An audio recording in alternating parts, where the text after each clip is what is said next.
The storm hit harder than the night deserved. Rain hammered the windows of Gracie's diner like it was trying to break through. It was past 2 a.m. when the door flew open and he stumbled in, soaked, shivering, bleeding through a white shirt that once looked expensive. The first words out of his mouth weren't "help me." They were, "Don't call anyone. They'll kill me before sunrise." Lightning cracked outside, painting the room in flashes of blue and white. Behind the counter, Milani froze mid-wipe, clutching a towel like it was armor. Just minutes before, she'd been cleaning up after a group of drunk truckers who'd mocked her accent and left crumbs instead of tips. She wasn't expecting anyone else, and definitely not a man bleeding on her floor. He stumbled forward, leaving a trail of red on the black and white tiles until his knees gave out by booth 4. "Don't call anyone," he said again, softer this time. "They'll find me." Milani should have run. She was alone, young and black, in the middle of nowhere, staring at a stranger who looked like Wall Street but was bleeding like a crime scene. But something in her refused to move away. Maybe it was instinct. Maybe it was her grandmother's voice in her head whispering, "Do good, even when it makes no sense." She dropped the towel and knelt beside him. "Sir, you need help." "I need time," he rasped. "Just an hour, please." There was something in his eyes, not just fear, but regret, a deep kind of pain that looked older than the blood on his shirt. And that was enough to make her stay. If you're watching this on Hidden Worth, you already know. This isn't just a rescue story. It's a black story about grace, danger, and what happens when a woman listens to her gut even when the world tells her not to. Before that night, Milani Brooks had already survived 1,000 storms no one ever saw. 26 years old, raised in Savannah by her grandmother Loretta, a woman who taught her 2 things: keep your dignity and keep moving. Her mother died when she was 7. Her father left before she could remember him. By 16, Milani was working at the diner, saving every dollar she could, dreaming of one day opening her own coffee shop, a space where people like her could walk in and feel seen. She was soft-spoken, but not weak. Beautiful but steady. She faced the world with a smile people underestimated, the kind built from surviving small humiliations every single day. The comments, the stares, the questions that weren't really questions. "Do you even belong here? You're pretty for a black girl." She learned to let those words fall off her like rain. But underneath that calm was a fire, the kind that doesn't fade, even when life keeps trying to blow it out.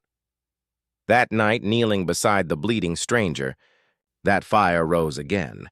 He said his name was Gregory Cross.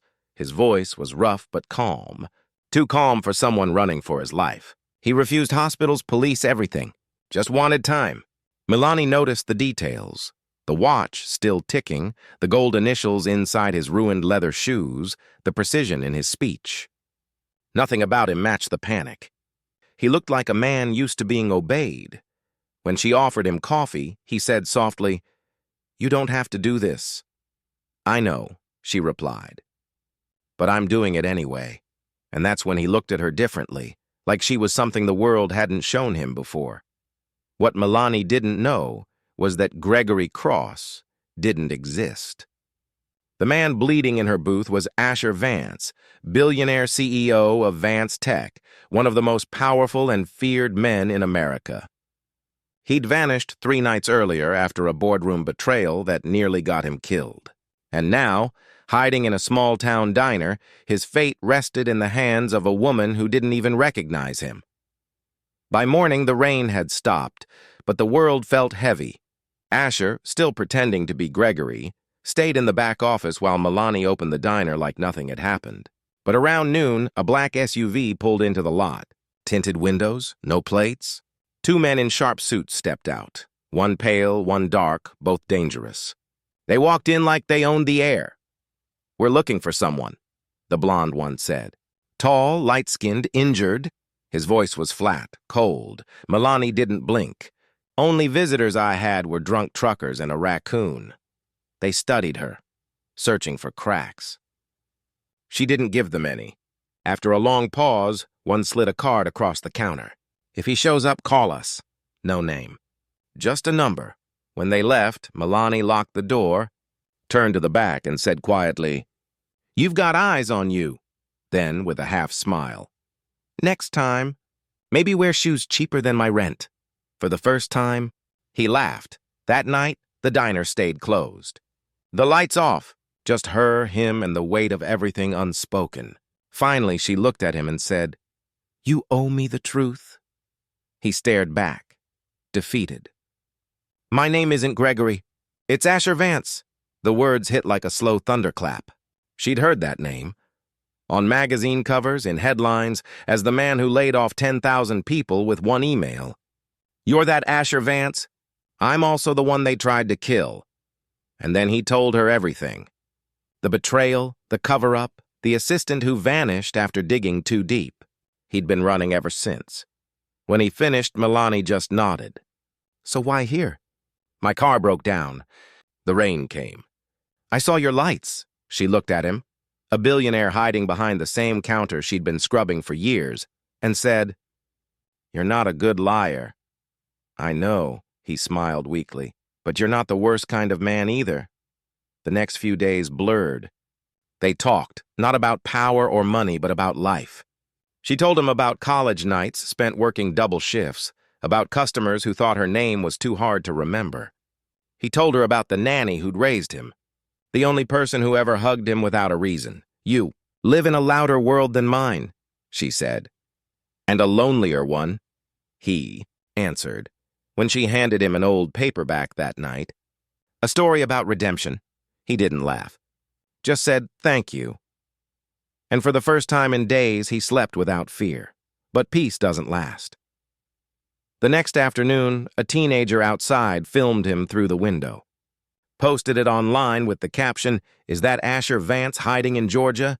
Within hours, it exploded. News trucks, SUVs, headlines, fugitive billionaire, waitress accomplice. By 3 p.m., the diner was surrounded. Milani locked the doors, her hands trembling. "You lied to me," she said. "I know. You said no one was looking. I was trying to keep you safe." She looked at him, heartbroken but calm. "You didn't." Moments later, the door burst open, flashlights, shouting, cuffs. They dragged him out while she stood frozen, invisible again in her own story. The next morning, her face was everywhere. Headlines called her the accomplice. Strangers online called her worse. She lost 2 job offers, her landlord gave her a week to leave, and someone keyed her car. But she didn't hide. That night, she sat in the same booth where it all began and went live on social media. No makeup, no script, just truth. "My name is Milani Brooks," she said. "I helped a man who was bleeding in front of me. That's it. I didn't ask for attention. I just did what was right. If that makes me guilty, then maybe the world's the one that needs saving." By morning, her words had gone viral. Thousands of comments. Millions of views? People called her brave, powerful, real. Even Asher, sitting in a federal cell, watched her speech on a guard's phone. Over and over. When the investigation finally cleared him, he refused to go back to his throne. Instead, he started something new. The Shelter Project, a nonprofit to help overlooked people, single mothers, small business owners, those who just needed a second chance. The first place he rebuilt? Gracie's Diner.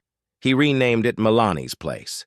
When she saw the sign, she whispered, "You named it after me?" He smiled.